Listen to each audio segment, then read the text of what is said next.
अस्सलामुअलैकुम। आज के इस वीडियो में हम चैप्टर नंबर 7 की फिल इन द ब्लैंक्स और एमसीक्यूज़ को सॉल्व करेंगे। और चैप्टर नंबर 7 हमारा है सर्कुलर मोशन एंड ग्रेविटेशन। ठीक है, तो इसकी जो फिल इन द ब्लैंक्स और एमसीक्यूज़ हैं वो पेज नंबर 120 पर हैं।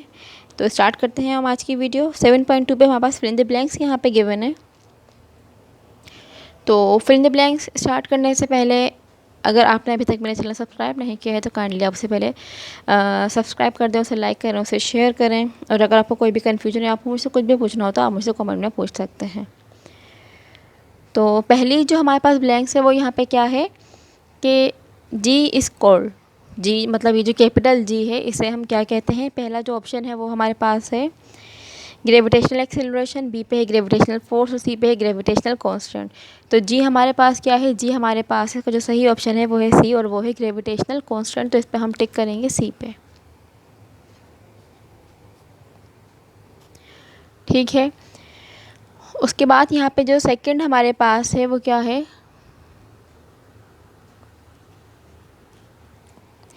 In case of satellite the necessary acceleration is provided by. तो क्या है इसके अंदर, पहला ऑप्शन हमारे पास है फ्रिक्शनल फोर्स, बी पे है ग्रेविटेशनल फोर्स, सी पे है कूलम फोर्स। तो हमें जो चाहिए होती है सैटेलाइट के दौरान एक्सेलरेशन प्रोवाइड करने के लिए जो फोर्स होती है वो हमारे पास होती है ग्रेविटेशनल फोर्स। इसका सही ऑप्शन है बी, ग्रेविटेशनल फोर्स। थर्ड जो ब्लैंक एमसीक्यूज है हमारे पास वो क्या है, the centripetal force is always directed to. जो सेंट्रीपिटल फोर्स होती है उसकी डायरेक्शन मतलब कहाँ पे होती है, तो पहला ऑप्शन है हमारे पास towards the centre of the circle, second है along the direction of the motion और थर्ड है away from the centre of the circle. तो ये बात हम बहुत अच्छे से जानते हैं, जो सेंट्रीपिटल फोर्स होती है उसकी जो डायरेक्शन होती है वो कहाँ पे होती है, वो होती है toward the centre of the circle. तो इसका जो सही ऑप्शन है वो क्या है, वो है A, towards the centre of the circle.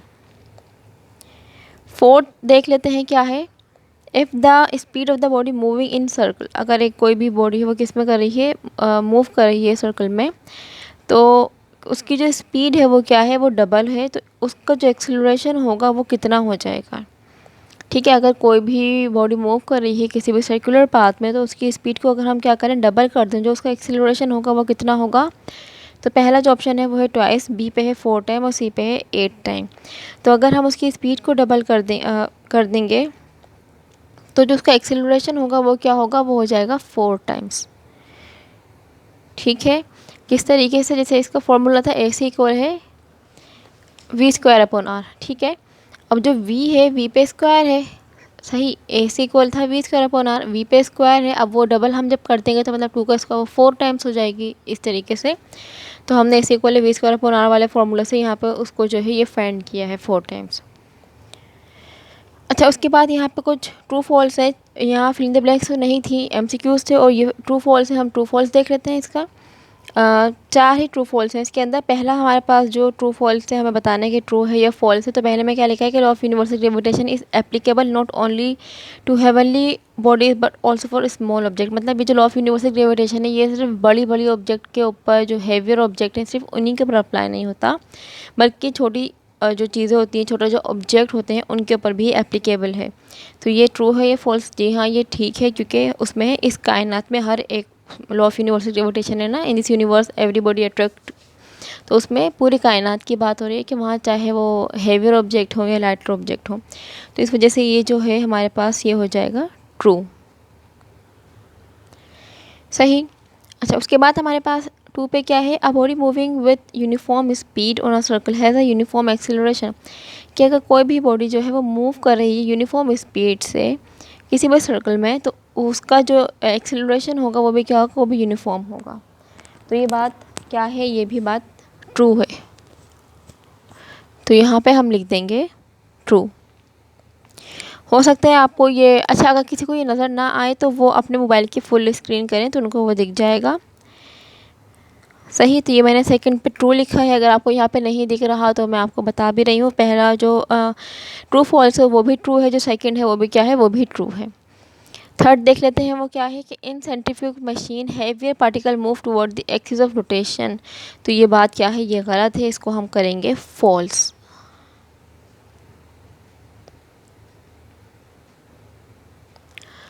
Fourth check करते हैं क्या लिखा है इसमें। The value of g have same value at Karachi and on the Mount Everest. मतलब ये जो जी की जो वैल्यू है, जो ग्रेविटेशनल कांस्टेंट है, उसकी जो वैल्यू है वो क्या है, वो क्या माउंट एवरेस्ट और कराची पे दोनों जगह सेम है। तो जी हाँ, वो दोनों जगह सेम है। क्यों? क्योंकि वो ग्रेविटेशनल कांस्टेंट है।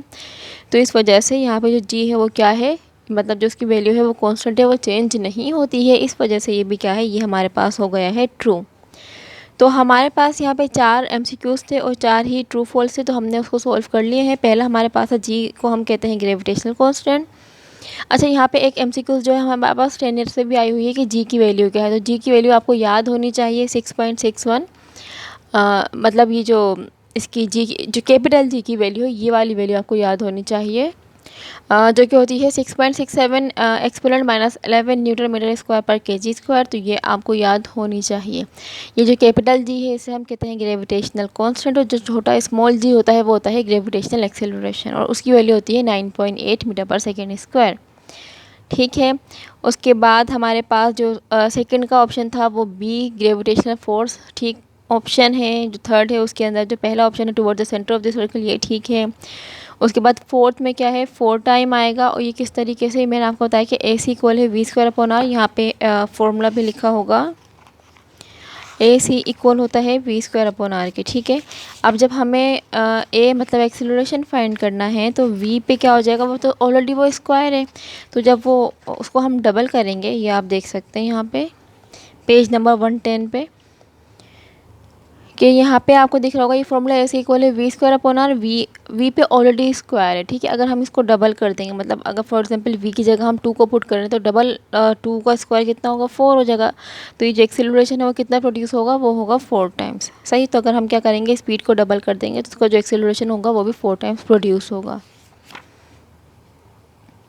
अच्छा, और जो यहाँ पे ट्रू फॉल्स हमने देखी हैं 4, पहले में है ट्रू, सेकंड में भी ट्रू है, थर्ड हमारे पास फॉल्स है, और जो फोर्थ है वो भी हमारे पास क्या है, वो हमारे पास ट्रू है। तो ये हमने चैप्टर नंबर 7 के एमसीक्यूज़ और जो इसके अंदर ट्रू फॉल्स हैं वो हमने सॉल्व कर लिए हैं। अब हम चैप्टर नंबर जो अपनी मैं नेक्स्ट वीडियो अपलोड करूँगी उसके अंदर हम चैप्टर नंबर 8 के एमसीक्यूज़ और फिल इन द ब्लैंक्स को सॉल्व करेंगे। ठीक है। तो चैप्टर नंबर 9 है वो हमारे पास इंक्लूड नहीं है कंडेंस सिलेबस में, तो चैप्टर नंबर 9 के एमसीक्यूज़ हम नहीं करेंगे, जो कि है सिंपल मशीन, उसके हम एमसीक्यूज़ नहीं करेंगे। अभी हमने चैप्टर नंबर 7 कर लिए हैं, तो इसके अंदर ये इंपॉर्टेंट था। अच्छा, यहाँ पे जो है मैंने अब लॉ ऑफ यूनिवर्सल ग्रेविटेशन है वो भी मैंने समझाया हुआ है वीडियो में, अपनी वीडियो में, तो आप वहाँ से जाके समझ सकते हैं। वो इम्पोर्टेंट है। मास ऑफ द अर्थ जो डेरिवेशन है वो भी मैंने ड्राइव करवाई है, और value of g decreases with altitude ये भी मैंने ड्राइव करवाई है। आप ये मतलब इस चैप्टर से 3 डेरिवेशंस इंपॉर्टेंट हैं, और ये तीनों ही जो डेरिवेशंस है वो मैंने समझाई है हुई हैं अपने चैनल पे, तो आप वहाँ से जाके ईजिली देख सकते हैं। ठीक है। अगर आपको नहीं मिले तो आप मुझसे पूछ सकते हैं। अपना ख्याल रखें। अल्लाह हाफिज़।